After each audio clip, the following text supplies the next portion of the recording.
Welcome back, everyone. It's been a long time since we've had a recording. For those of you who haven't seen us, it's BJ's Fantasy Corner coming at you on a Zoom call again. It's been since the draft since I think we've seen you guys. So it's been not a whole lot going on, but we got Justin Fields. We know that. And there's been a lot of injuries in the NFL, especially this week for the Baltimore Ravens. They've lost pretty much every running back they drafted ever or have picked up ever. But we're going to talk more about the Bears this week and against the Rams. We're going to go through some of our picks. Jimmy, what have you been up to since the last time we saw you? Nothing, man. All right, cool. Just work from home still. So moving on. Living that work from home life. All right, let's jump right into the game then. Let's start talking about Bears Rams. So Bears play the Rams at 7:20 tomorrow night. And I don't have a whole lot of confidence in this game for the Bears. The Rams have like one of the best defenses in the NFL. So I think that front seven is going to cause a lot of problems for the Bears, especially with the banged up offensive line like they have, or I shouldn't say banged up, more like just not a very good one right now, kind of pieced together. What are you looking for as far as offensive line play to kind of keep Andy Dalton from dying out there? Yeah, I mean, that seems to be the prevalent thing going around right now is what they're going to kill Dalton on the first snap, and then Justin Fields is going to get in there. But I mean, we played the Rams, I think, every year for the last 4 or 5 years. Aaron Donald is the same guy. Yeah. And it's not like we had, it's not like that interior of our old line was full of Pro Bowlers. It's the same guys. So I think that might be a little overhyped of what they are going to do because, Mustafa is new, but other than that, the guards are still the same for the last 4 or 5 years. Now we have to worry about Leonard Floyd, who all of a sudden can play. I think everyone's going to be focusing on Aaron Donald. I think the edge is where you're going to see the big difference. Okay. You got 39-year-old Jason Peters out there, and he drafted 2 tackles, and yet Jermaine Ifedi is still the starting right tackle. Well, we can talk about Tevin Jenkins real quick. So it seems pretty well known that he had a back problem coming out of college. Now, was it worth the Bears trading up in the second round to get him? We won't know until he can actually get on the field and play. So far, he hasn't practiced once. He had the back surgery, which apparently fixed the problem, but he has to recover and do all that extra work to get back to playing time. But I guess it's kind of a wait and see. I don't think he's going to play this season. I think if they're smart, they let him rest the whole year, get his back right, and then next year he comes out, and is that nasty player that we know he can be. When he was with Oklahoma State. What do you think about Tevin Jenkins, and do you see him coming back this season at all to play? Like you said, it was well known. I didn't really hear anything about that in the draft process. Everybody loved him at 20 for the Bears, and everybody loved when they moved up and said he may have been the steal of the draft. And then a couple of weeks later, it's like, oh no, we knew he had a back injury. Well, we already went through this with Chris Williams. Same thing, he got the back surgery. All right, he's going to be fine. And he never was again. Now, I'm not saying that's what's going to happen with Jenkins, but, as bullish as I am as a fan for the Bears, this season is just going to be a lost season, I think. You're going to throw Andy Dalton out there, let him get whatever. Justin Fields, you're going to see him some point of the year as a starter, whether injury or if they're doing bad, just let him out there to get his licks to learn. So, I would do similar like what the Bengals did with Jonah Williams when he was hurt. Just have him sit for a year, come back. If Justin Fields is back to hopefully be a starter by next year, then you got your left tackle, you got your starting quarterback, and then now you got your building blocks. So I guess the question is next year with them losing the first-round pick to the Giants, what do they do? I guess it all depends on how the rest of the offensive line plays, but I guess we're going to have a lot of contract talks coming at the end of the year. You got Akeem Hicks, who's probably going to be gone after this year if they don't figure out a way to trade him during the year. Kind of surprised Nick Foles is still on this team. I don't know how he's survived this long. I guess no one wants to trade him, or at least no one wants him. I mean, Gardner Minshew got traded to the Eagles, for God's sakes. You can't find someone to take Nick Foles. So we'll see what happens with that. Let's get a little more into the game this week. So the cornerback play for the Bears is you're really scared of that. You and I have had several conversations about how not good these cornerbacks are going to be. Do you think that Matthew Stafford is going to have an easy time picking them apart, or is he going to be the Matthew Stafford we're used to seeing in Detroit? Yeah. So besides the O-line, going into the offseason, the secondary was my biggest worry. And then they didn't do anything. They brought the same bumps back, and they lost Kyle Fuller. So now I don't know what they're throwing Kindle Vildor out there. I don't even know if they figured out who's going to be the slot corner. I mean, I don't know. With all the history of Stafford in Detroit, I want to say it's the same old Stafford, but he's going to the Rams that have Sean McVay one for calling plays. They have a lot better O-line. They have good weapons. So, I mean, I could see him just carving us up, and we don't have to worry, or he's not going to have to worry about the defense collapsing like it did for, 13 years in Detroit. So I guess the biggest question is at what point do we see the run game disappear for the Bears? In this game, at least, I'd say. Right. I mean, I guess it all depends on, like I said, if they're rushing off the edge, if they can hold their own against Aaron Donald. I mean, I don't think with that defense, you're going to have to figure something out. You're not going to be able to run it up the gut. You might be able to get to the edge, but I think it's going to be a big screen game, a lot of underneath things. I mean, Jalen Ramsey is probably going to shut down Robinson, or at least Mooney, whoever he's on. So, I mean, I think it would probably be a really big game for the Bears tight ends, which is one of their biggest strengths on this team right now. So I can see a lot of dinking and dunking underneath, in lieu of the running game when it gets shut down pretty early. Well, and with Allen Robinson, didn't he switch to the slot now? Didn't they put Mooney out at wide and good and what's his other guy? Is it Goodwin? Right, yeah, Goodwin, Marquise Goodwin. Aren't those our outside wide receivers because of the speed? And they put Allen in the inside as a slot because of his size. Didn't they do that this year? Or am I mistaken? I don't know. I think they did some of that. I don't know if that's going to be permanent. If they're just going to be moving them around more. Yeah, I mean, I don't like that. I don't like our receiving core at all. No, I mean, besides the first two. Yeah.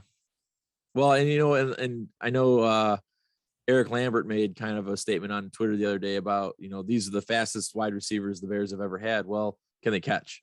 I don't care how fast you can run. Can you catch a ball with a defensive back in your face? Can you get separation from that defensive back to make the catch? I mean, speed's great and all, but if you got no hands, I don't care how fast you run. You can run as fast as a Ferrari going full speed, and if you can't catch the ball, it doesn't matter. So we got a lot of problems to fix in the next offseason. I don't know who's going to fix them. Unless Ryan Pace is going to, got some deal with the devil up there at Hallis Hall, which it seems like he does. I don't know how you bring him back again to be the GM of this team when he's had such misery picking players. And I mean, he's going to hang his hat on Justin Fields. They're going to say, oh, great job. You got us Justin Fields. Well, if Justin Fields doesn't play and we still suck, then it doesn't matter. You picked him for the next regime. Great. Thank you. But, here's the door. But I think he's back next year. Matt Nagy, though, he's on the hot seat for sure this year. If he can't figure out what to do with this team, he's gone. I would not be shocked if we have a really bad record. You see him gone before the end of the season. That's a spicy take there. That might be one of the spiciest takes we've had on the podcast so far. Just because that's not what the Bears do. But yeah, I agree. I think Nagy is definitely on the hot seat. I mean, he was billed as this offensive genius, offensive guru. The first year he got to see all the big boy touchdowns, and everyone's like, all right, this looks different. And then the wheels just fell off. And basically all he did was blame it on Mitch. So now he got the quarterback he wanted in Justin Fields. Now, whether he ever plays, who knows?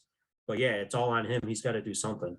Well, it's one of those situations too where it's a Tom Brady situation. I mean, it's the Tom Brady one. Is it the coach or the player that makes the team?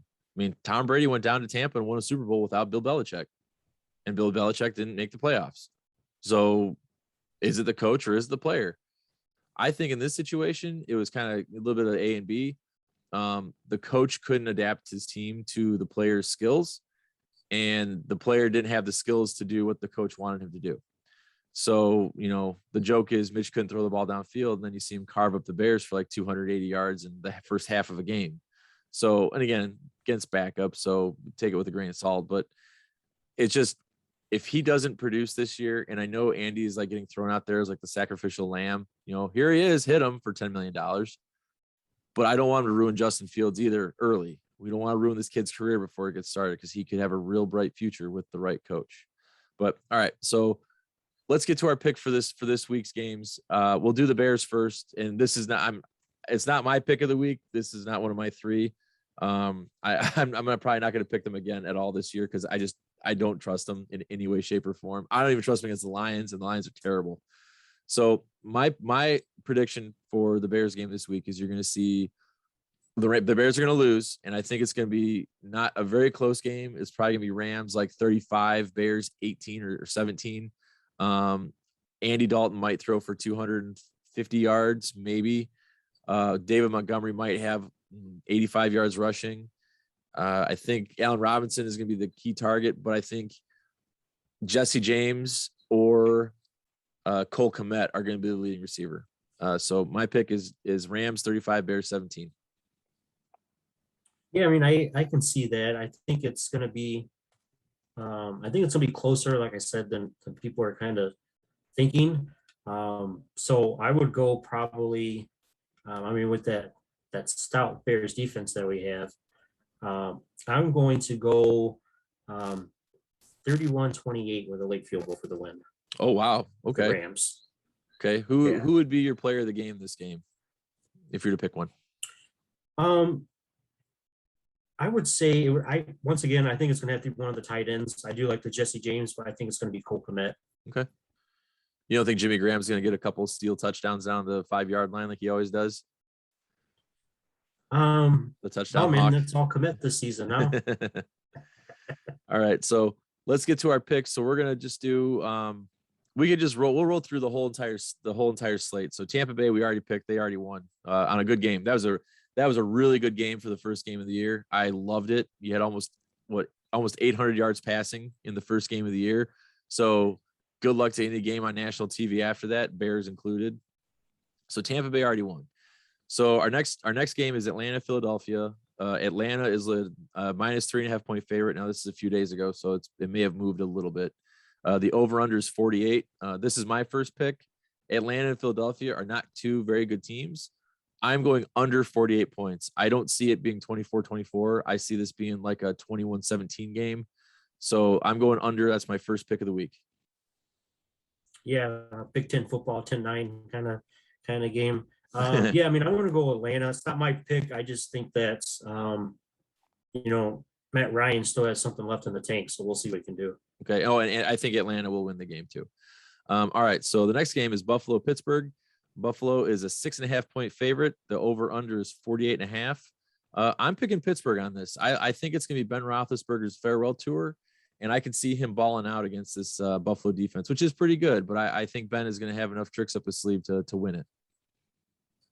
Yeah, I'm going to go Buffalo. Basically the exact opposite of what you just said. I think the defense is going to shut Big Ben down, and I mean that offense seems to be clicking late in the season last year, and I just expect them to kind of keep it going. Okay. Next game is Cincinnati at Minnesota. Minnesota at Cincinnati. I got to switch these around. Minnesota is a 3-point favorite. The over/under is 48. I'm going with Minnesota on this one. So this is going to be my first pick of the week. I am going to go Cincinnati +3. That Vikings secondary, they've been horrible for, I feel like, 27 years. I mean, they have Harrison Smith, and that's it. Yeah. And I think Joey B is going to light everybody up. I mean, he had a really good rookie season before he got injured. And then I think he's just going to be mad because Justin Herbert kind of outshined him. Yeah. And he's got Jamar Chase on his team now. Hopefully he can catch a pass. He's dropped like every pass thrown to him this offseason. Did you see? I have that up. Did you see what he said about why he dropped the ball? No, what did he say? Too slippery? He said the ball is different because it's bigger. It doesn't have the white stripes on the side, so you can't see the ball coming from the tip point. So you actually have to look for the strings on the ball at the top, which is hard to see because the whole ball is brown and you have 6 strings that are white. What? Have you? That's a direct quote I'm reading right now. But for the most part, I just have to get used to it and find out what I am comfortable with catching. Okay, that to me Professional says wide receiver. that to me says he needs to go to an eye doctor and have him look at his eyes. Because, I mean, yeah, it's a big brown ball, but every other wide receiver catches it just fine, unless their eyes are bad. So get your eyes checked, Jamar Chase. Okay, next game we have San Francisco going to Detroit. San Francisco is a 7.5-point favorite. The over-under at 45.5, and I think Detroit might go in 16 this year or in 17 this year. So I'm going San Francisco. Yeah, the fighting Jared Goffs. I don't. Matthew Stafford is the reason that they were ever in anything. Yeah. And now you got Goof Chops up there. So yeah, I think it's Niners easily. But they're gonna be They're gonna be fiery, like Dan Campbell says. They're gonna bite guys' kneecaps. Bite. Right. Yeah.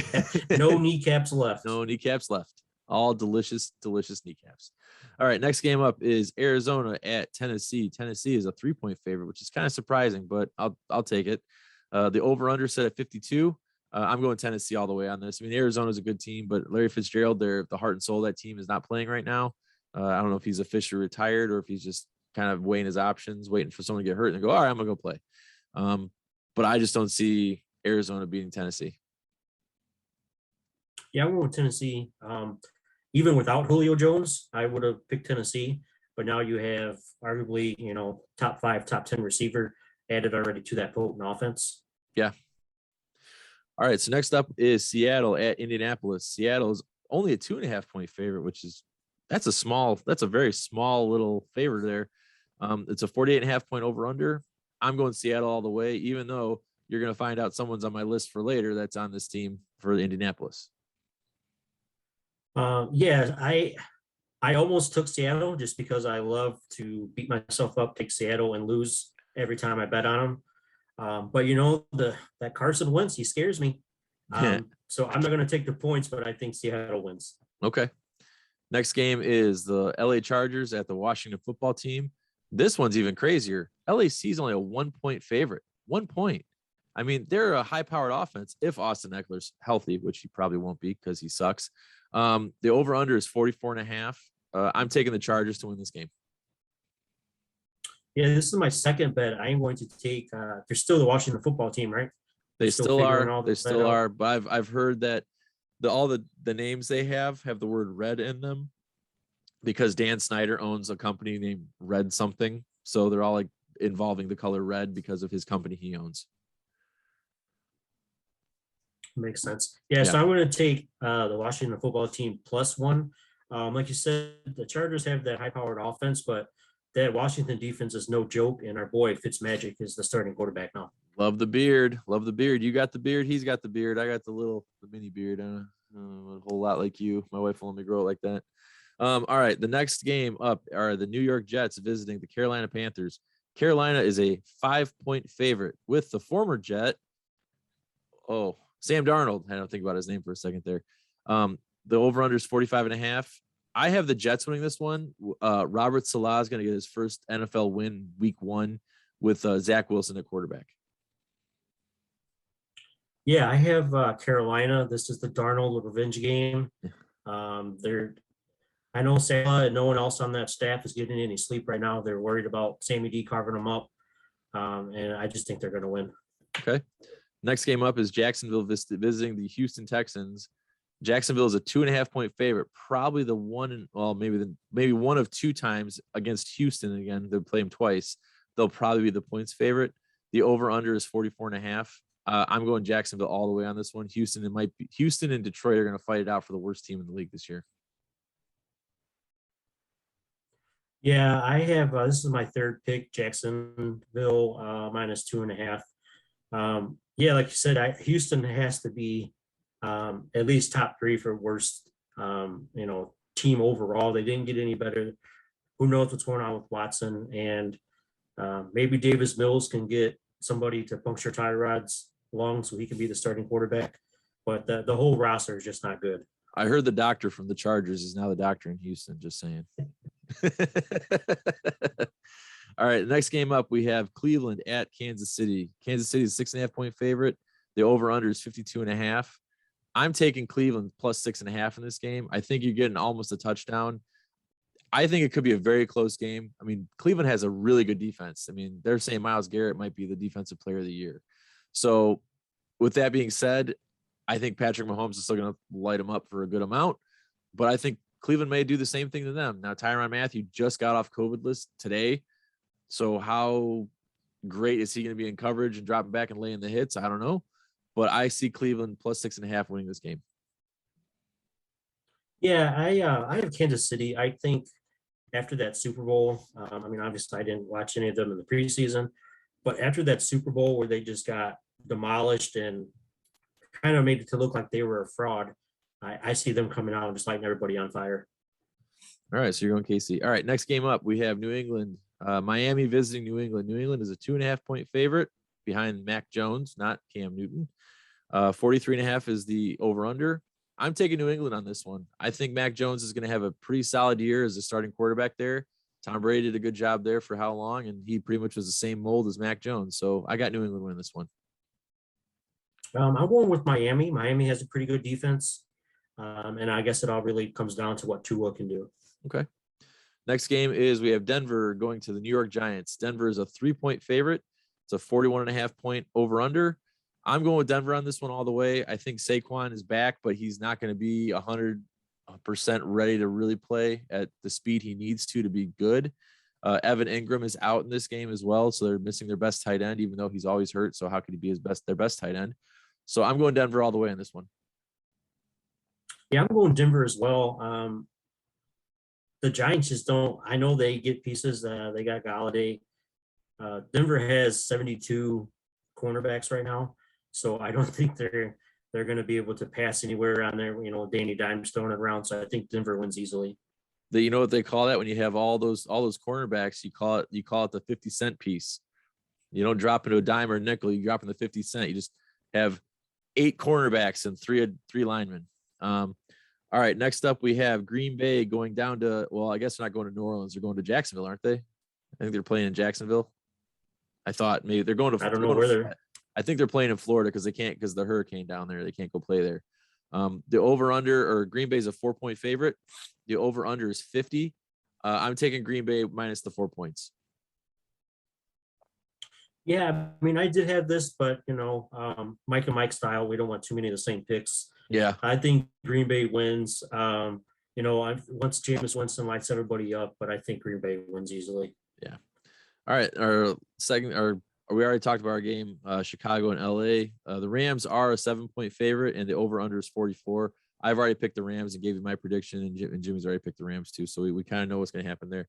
Now, this game, the Monday night game, got real spicy this week. So Baltimore is going out to Las Vegas to play the Raiders. Baltimore is a 4.5-point favorite, and I don't know if that's changed since what happened. And for those of you who haven't, who've lived under a rock or haven't been paying attention, they lost their Gus Edwards, their starting running back, because J.K. Dobbins blew his ACL out like 2 weeks ago. They lost Gus Edwards to a torn ACL, and then one play later, they lost Marcus Peters, their best cornerback, to a torn ACL in one practice. So their team is hurting right now. They just picked up Le'Veon Bell, Devontae Freeman, and they had Lamar Jackson as well. And they have, Jason Hill, I think is his name, or Williams. I can't remember the running back they have up there now, but he's like basically a rookie. He's hardly ever played. I had Baltimore winning this game.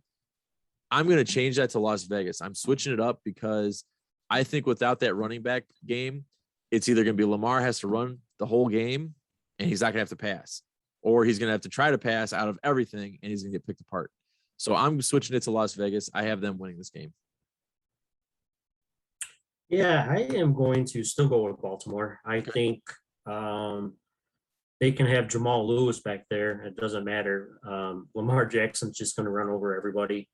That I don't know how much longer Mayock has in Vegas. I mean, I really liked him as a draft analyst, but his personnel decisions have been horrible. I mean, they're cutting 3rd round picks like the next year. They're moving everybody around, and overall, I just don't like the Raiders. I think Baltimore wins easily. Okay.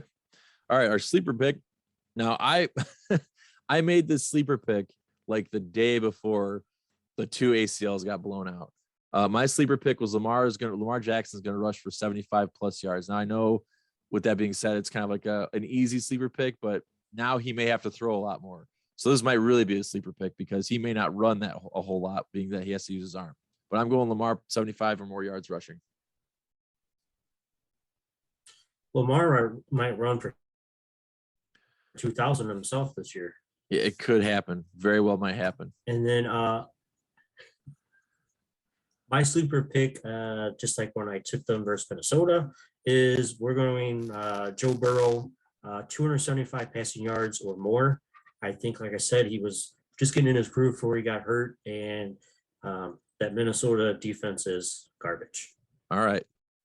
So now let's move on to our favorite thing, predicting the awards. We're going to predict the awards at the beginning of the year before anything happens, and we're going to see who's anywhere close to being right at the end of the year. All right, so my MVP this year is going to be Josh Allen from the Buffalo Bills. Yeah, also a podcast favorite. We've been on him for last 2 or 3 years. Mm-hmm. My MVP, it's a bit of a stretch. I don't know if he can reach that level or not, but it's going to be Mahomes. Pretty good. It's pretty good. All right, next up, Offensive Player of the Year. I'm going to go with Lamar Jackson. Since quarterbacks always seem to win these awards because they're the most important position on the field. So I'm going to go Lamar Jackson. I think, like you said, he may have 2,000 rushing yards and he may have 3,000 passing yards and just be an all-world player again this year. So I'm going Lamar Jackson. I'm going with Derrick Henry, even with Julio Jones joining that passing attack. The bread and butter is still going to be handing it off to your 260-pound running back that they can outrun everyone. Yeah. So I see him probably closing in on that 2,000-yard rushing mark again. Okay. Defensive Player of the Year. I'm going to go with Aaron Donald. I almost said Aaron Darnold. Aaron Donald. I think he's going to be. I know he's getting older, and he's not going to be probably as good as he always has been, but I still think he's a beast, and I think he's going to be a wrecking ball up the middle. Yeah, with Aaron Donald, it's kind of like Jordan and LeBron. Like, if you're really being honest, that he should win it every single year, but people aren't going to do that because they're tired of it. Sure. So that's why I'm going to go with the new money man, TJ Watt. Yeah, he just signed a $112 million deal, highest paid defender in the league now. All right. So for a defensive rookie of the year, I'm going to go probably oppo of what everyone thinks. I'm going to go with Kwity Paye over there in Indianapolis. I think he's going to be. I think he took the last year off at Michigan. Either he was injured or he sat out for COVID. And I think he's going to step up in the NFL and have a big year at a defensive end position on a good Indianapolis defense. Yeah, I'm going to go with Jamin Davis. He is the middle linebacker for the Washington football team. Basically, with that old line or that D line they have with, I think it's 4 number 1s on there. I think he's going to be flying around like Urlacher did earlier in his career. He's not going to be getting touched by any guards on the second level, so he can just fly around and make plays. Okay. Offensive Rookie of the Year, I'm going with Mac Jones. I think when he beat Cam out in practice and he got the team, I think that solidified him as probably going to, unless he gets hurt, the Offensive Rookie of the Year. Yeah, I'm going McCorkle as well. I think that offense, they should be able to tailor to what he needs to do. He has, not that you want to compare him to Brady, but he has skills similar to Brady. And yeah, him and Cam on the same team would not work. Yeah, because Cam Newton, his aura is just so big, he'd be a distraction. That's an actual quote that Cam Newton said. His aura was going to be so big, it would have been a distraction. So, GTFO to him. That's what he calls his hats. Yeah, well, he cuts holes in them so his hair can stick out. Did you see that? It looked ridiculous. That was a nice hat. You cut a hole in it. All right, Coach of the Year. I'm going to take Bill Belichick because he's going to have the Offensive Rookie of the Year on the team and make the playoffs with Mac Jones. I'm going to go with Bruce Arians. I don't know who won it last year. It should have been him if it wasn't. So I think Tampa Bay is going to have a really good season again. So I think he'll be up in the running. Well, let me see who 2020 Coach of the Year in the NFL was. Kevin Stefanski. Kevin Stefanski was Coach of the Year last year. Yuck. Yeah. All right. Comeback player of the year. You got a great case for yours. I'm going to go Carson Wentz, though. He is coming off of being kicked out in Philly, basically. And then he had a foot injury in the beginning of preseason. And then he was on the COVID list. And now he's going to finally get to play with the Indianapolis Colts. So I'm going Carson Wentz. Yeah, this we made these predictions last week. So I am going with Dak, and by the looks of that first game, I think he might be a runaway. Based on that first game when he threw for almost he threw for over 400 yards. Yeah, he threw 400 yards. I mean, you might be right. I mean, the guy was on fire, and that's after having a hurt shoulder. I watched every episode of Hard Knocks. That show is amazing. I don't care what anyone says. Mike McCarthy is a very blah person, but Dak Prescott, Ezekiel Elliott, and all those guys are really cool, to watch. I mean, watching Ezekiel Elliott coach up other running backs on the team who are there to take his job, essentially. I mean, everyone in the league is there to take the other person's job. That's what they're there to do. But he was telling these guys what to do to make themselves better. It was really cool. And then also, peeling back the layers, you see these guys who are, professional football players who, you hold to a higher standard because of what they do. They get hit for a lot of money every year. But to hear Dak Prescott swearing like a sailor was absolutely hilarious. I mean, every other word out of his mouth was made of 4 letters, but it was really cool to see. So he's a great pick. I hope he wins comeback player of the year after what happened to him. But I still think it'd be Carson Wentz. All right. Best team by record. So we're going just best team by record. We're not picking the Super Bowl. Well, I guess this would be the Super Bowl, kind of. But best team by record, I'm going with the Green Bay Packers. I could see Aaron Rodgers 2 years in a row burning the world down around him and giving the middle finger to the Packers one more time on his way out the door and having the best record in the league. Yeah, I mean, I know that you're a huge Packers fan, so that makes sense. Huge. I am going to go with Kansas City Chiefs. Same thing. Like I said, I think that they fixed their O-line completely. I mean, some of their reserves, I would love to have the starters on the Bears. And so I just want to see what Mahomes does, because now I think before it was all fun and games, and now he's really pissed off of how they performed in the Super Bowl. So I'm just ready to see what he can do all season. All right. Worst team by record. I'm going to take the Philadelphia Eagles on this one. I almost said Phillies. The Philadelphia Eagles on this one. I think they're going to, them too. I think they're going to have an absolutely horrendous year. I think Jalen Hurts is going to suck, and they're going to go to Gardner Minshew, who is going to be not that great either. And they're not going to have they're going to have very, very few wins. The only team that might squeak in there would be the Detroit Lions, in my opinion. I know who you have, but I think Detroit would be the other team for me. But for me, it's Philadelphia all the way. I see them going 1-16, 2-14, or 2-13, or 2-15. Sorry, I can do math. Get it together. I'm sorry. It's an 18-week season. It's weird. So unlike Watson, there's not going to be a happy ending for the Texans this year. Oh, I don't see them winning more than 2 games. Yeah, I just don't see them doing anything. Yeah, it's pretty bad when he's listed as a 3rd-string quarterback when he's a franchise quarterback of the team, and he's the 3rd string because he likes to get too many rub and tugs from people and do other stuff that's just stupid. But hey, whatever. All right, well, that's gonna do it for us this week, guys. We're looking forward to a great Bears game tomorrow, hopefully. I mean, I hope they make us wrong. I hope they really prove us wrong and they go and win the game and they kick ass in Los Angeles. Don't see it happening, but one can hope. But that's it for us. You can find us on Twitter at BJ's Fantasy Corner. You can find me at BKizzle33. Jimmy, what's your Twitter handle? Jimmy Bones 49. Jimmy Bones 49. So there you can find us both there. Until then, we'll see you guys on the corner next time. Take care.